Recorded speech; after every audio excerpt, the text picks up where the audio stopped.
Radio blah blah audio recording part 4, read by Bedojames.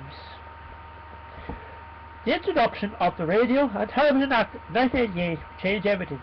With freedom for back in power, Ray Burke was about to become the nemesis of every pirate station nationwide.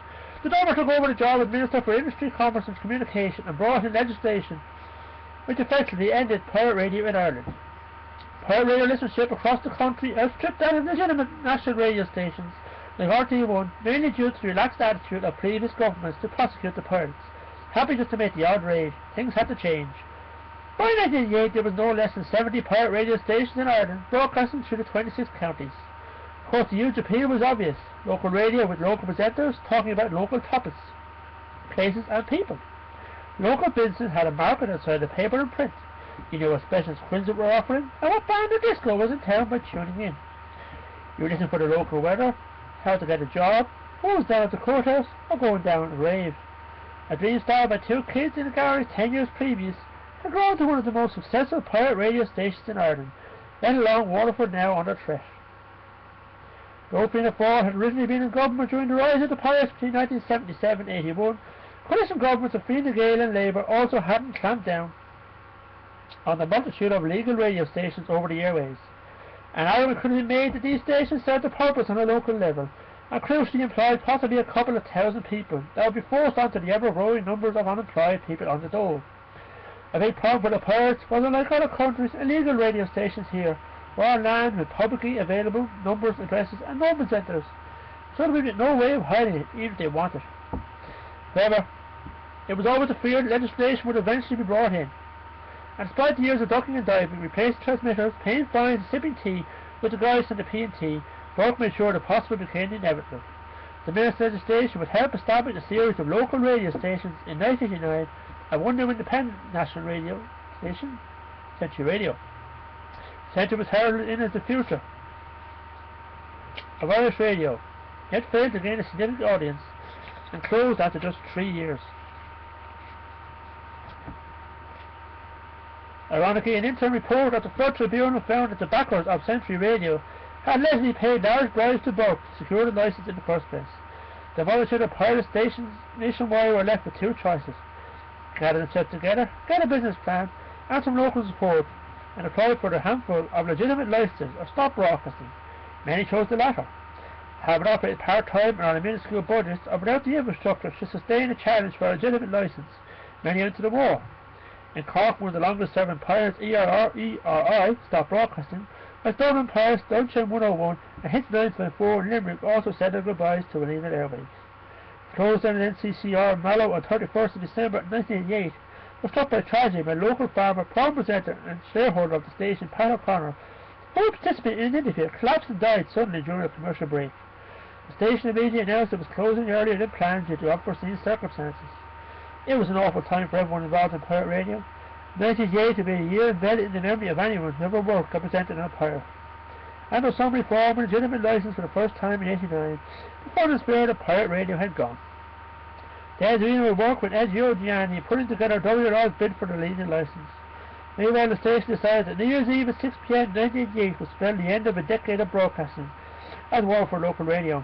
A prize put out for every car, truck and lorry to honk the horn in time with the Angelus when the clock struck 6 in appreciation of the pirate. It was a call to arms and the city would answer loud and clear. A crescendo of noise echoed from every corner of the city to spell the end. The hire the first broadcast on Wick Whelan's garage in the summer of 78 by some kids with feet on the ground but staring at the stars would be no more. People rarely succeed unless they have fun in what they were doing, which is why WLR succeeded in every way as a pirate. To those that worked there was a hobby. To those that listened to pleasure. The soundtrack of a generation now gone but not forgotten. It was an emotional last day, with ABC falling under a sword 2 days earlier. The landscape of pirate radio in the southeast had changed forever.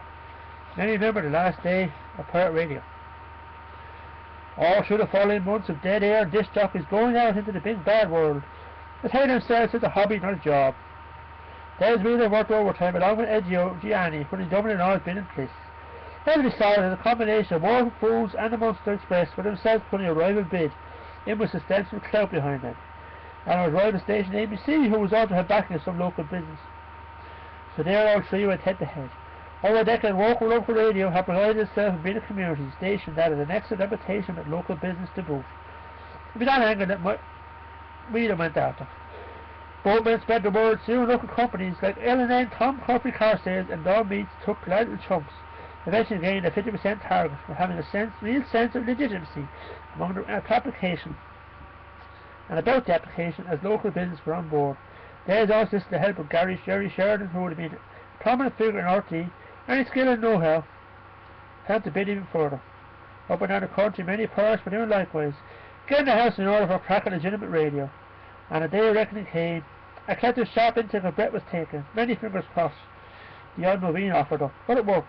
Despite considerable opposition, Walk Radio, along with Midwest Radio in Mayo, became the only two former pirates to be granted a license in the first round of licensing. Hard work had paid off. WLRFM had paid off. On September the 8th, to the tune of High Emotion 97.5 and 95.1, WLRFM's wonderful first legitimate radio station began broadcast to the nation.